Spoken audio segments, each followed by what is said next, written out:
magamit ang government hotlines na 911 at 8888 simula ngayong araw na layong mapag-ibayo ang serbisyong ibinibigay ng pamahalaan sa publiko.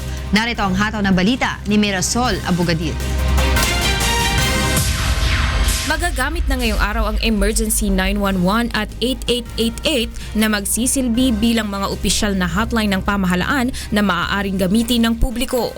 Sa 911, maaaring itawag ang anumang emergency cases at rescue management. Pangangasiwaan ito ng Department of Interior and Local Government o DILG.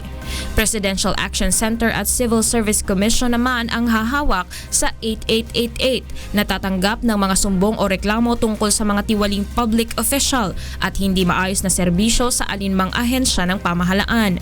Halimbawa, hiningian sila ng requirements na hindi naman kailangan o kaya na-delay yung transaction nila for reasons na hindi naman justifiable o kaya nakakita sila ng any act amounting to graft and corruption or any irregularity, pwede silang tumawag dito sa hotline.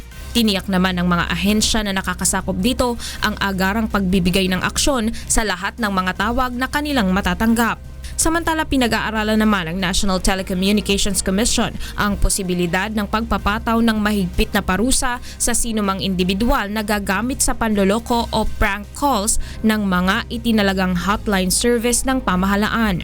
Kung marami yung prank calls kasi, the legitimate calls kasi, will be affected. And this 911 and 8888 are specially designed for situations that needs immediate attention, that's emergency, and to improve delivery of government services.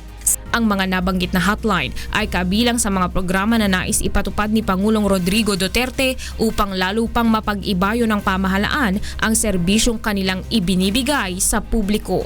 Mirasol Abogadil, UNTV News and Rescue.